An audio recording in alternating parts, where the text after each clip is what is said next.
اور اس کے بعد اب ہمارے اس تقریب کی جو ایک مرکزی شخصیت ہیں، مرکزی میزبان ہیں، ڈاکٹر فاطمہ حسن صاحبہ سے بھی میری گزارش ہے کہ وہ تشریف لائیں اور اپنا مضمون یا اپنے خیالات کا یہاں اظہار کریں۔ مہمان خصوصی انور شعور صاحب، صاحب کتاب ذوالفقار سیال صاحب، مقررین ناصرہ زبیری اور سلمان صدیقی اور عبد المومن میمن صاحبان، میں پہلے تو آپ سب کا شکریہ ادا کروں گی، اپنی طرف سے بھی، آرٹس کونسل کی طرف سے بھی، اور اس کے صدر جناب احمد شاہ صاحب کی طرف سے بھی،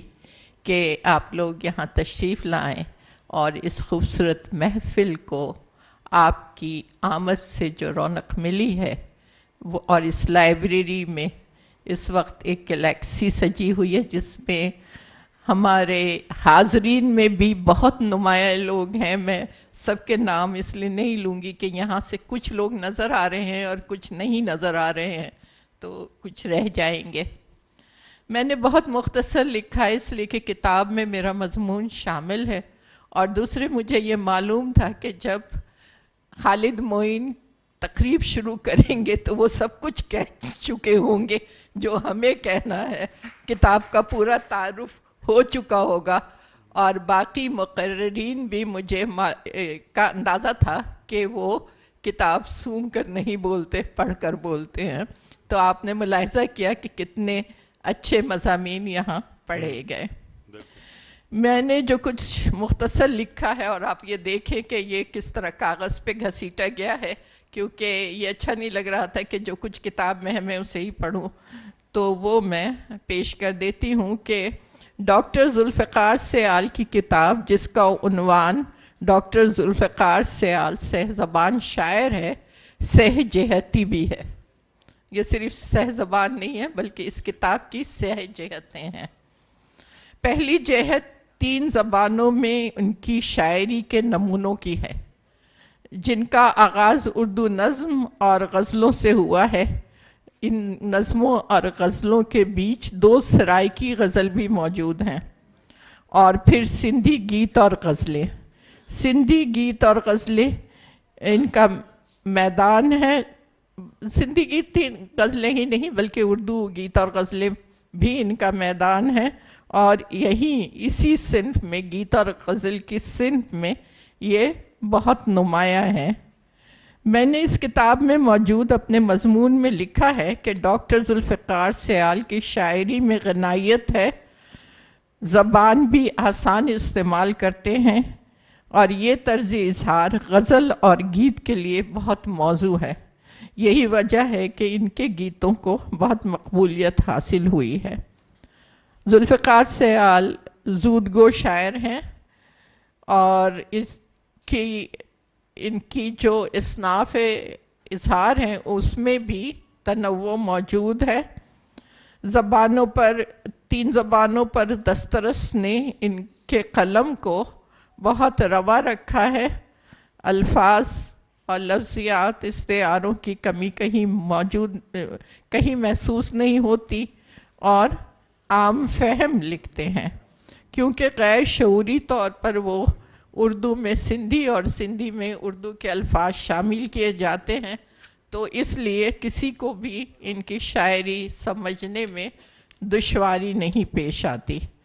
اور میں اس بات کی تو پہلے بھی ہمیشہ ترویج کرتی رہی ہوں، اور ہمیشہ اس بات پہ زور دیتی رہی ہوں کہ پاکستان کی ساری زبانیں جو اردو میں داخل ہو رہے ہیں، جن کے الفاظ، ان کو لغت میں آ جانا چاہیے۔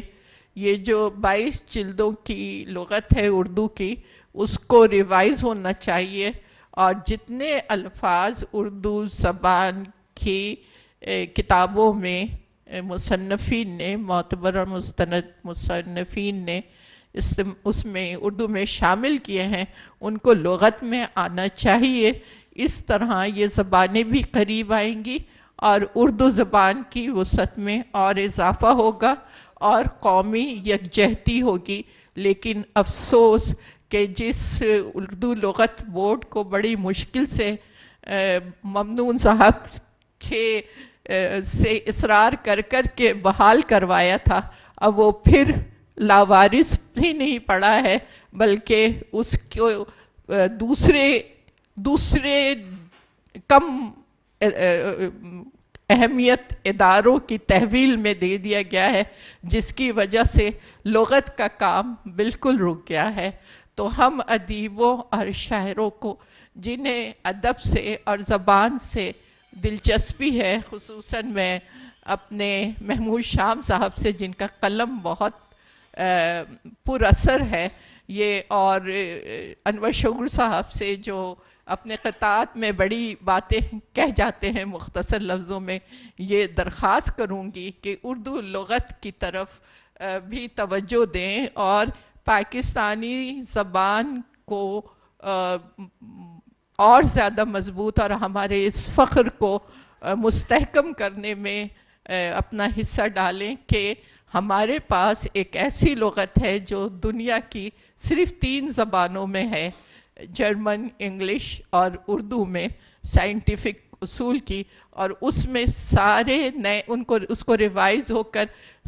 بہت سارے الفاظ اس میں شامل ہو جانا چاہیے. اور یہ واحد طریقہ ہے قومی یکجہتی کا جو مستحکم اور بنیاد میں پختہ ہوگا. اس طرح پورا ادب اور زبانیں قریب آئیں گی. یہ تو ایک جملہ تھا جو مجھے ان کے ذوالفقار سیال کے کاموں کی وجہ سے میرے ذہن میں آیا. دیکھیے کہ بڑا ادب اور بڑے ادیب کتنے روشن خیال، خود بھی روشن خیال ہوتے ہیں، اور روشن خیالی کے دیے مزید ان کے کام سے جلتے ہیں. میں ذوالفقار سیال صاحب کو بحیثیت انسان بھی میں نے انسان دوست پایا ہے، اور مسیحائی ان کا پیشہ ہے، خوش اخلاقی ان کی فطرت ہے، اور یہ دونوں خصوصیات ہر دل عزیز بناتی ہیں، جس کا ثبوت آپ سب کی یہاں پر موجودگی اور اس جگہ پر اہم مقررین کا ہونا ثابت کر رہا ہے.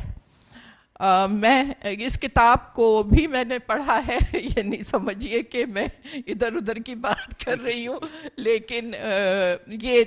جو اس کا آغاز ہی جو انہوں نے کیا ہے وہ ہم سب کے لیے ایک قابل تقلید عمل ہے کہ انہوں نے اس کو جناب محمود شام صاحب سے منسوب کیا ہے، ان سے معنون کیا ہے، اور یہ اس کی بھی میں ان کو داد دوں گی. اس کتاب کی جو دوسری جہت ہے، پہلی جہت تو وہ شاعری ہے جن کا نمونہ ہم اس میں پیش کیا گیا ہے، دوسری جہت وہ مضامین ہیں جو پاکستان کے نامور لکھنے والوں نے، معتبر لکھنے والوں نے ان کے فن پر لکھے ہیں، ان کی شاعری پر لکھے ہیں، جن کے اقتباسات بھی آپ نے سنے ہیں. پھر تیسری جہت خود ان کے اپنے مضامین ہیں. یعنی اس کتاب کی 3 جہتیں اس طرح مکمل ہوتی ہیں کہ پہلی جہت شاعری کی ہے، دوسری ان مضامین کی ہے جو ان کے فن پر لکھے گئے، اور تیسری خود ان کے اپنے مضامین کے نمونے بھی اس کتاب میں موجود ہے. اس طرح یہ چھوٹی سی کتاب ایک بہت جامع خزانہ ہے، جس میں ذوالفقار سیال کی شخصیت ہی کو نہیں پڑھیں گے، بلکہ آپ ان کی جو ان کی نگارشات ہیں ان کے نمونوں کو بھی آپ جانچ سکیں گے. اس سہزبان شاعر کی سہجیتی کتاب کو پڑھیے. ادب سے وابستگی عشق کی طرح اندھی ہوتی ہے، مگر روشنی کی کرن کو بھی محسوس کرواتی ہے. محسوس کروانے کا انداز خواہ کچھ بھی ہو، وابستگی برقرار رکھنے کی داد تو ضرور دی جا سکتی ہے. تو میں ان کو داد دیتی ہوں کہ کتنی مستقل مزاجی سے یہ لکھ رہے ہیں اور اپنے ہونے کا ثبوت دے رہے ہیں. مبارکباد اور ایک بار پھر شکریہ. بہت شکریہ. ڈاکٹر فاطمہ حسن صاحبہ نے بہت خوبصورت انداز میں ڈاکٹر ذوالفقار سیال صاحب کی فن اور شخصیت کے حوالے سے بات کی، اور اردو لغت کے حوالے سے بھی ایک فکر انگیز بات کی، اور اس رکے ہوئے کام کو یقیناً دوبارہ آغاز ہونا چاہیے۔ اس نظامت کے آغاز میں یہ بات بھی انہوں نے کہی تھی کہ ناظم کو گفتگو کم کرنی چاہیے، کیونکہ ادب میں بہت زیادہ گفتگو مناسب نہیں ہوتی۔ ادب نام ہے کم لفظوں میں زیادہ معنی کو پہنچانے کا۔ یہ ڈاکٹر فاطمہ حسن صاحبہ نے کہا، اور بہت خوبصورت بات مجھے یہ لگی، اور میں کوشش کر رہا ہوں کہ اس پر عمل پیرا ہوں، کیونکہ عام طور پر ناظم اپنے آپ کو قریب قریب صدر ہی سمجھتا ہے اور جو چاہے بولتا رہتا ہے۔ تو اب ہم آ گئے ہیں اس مقام تک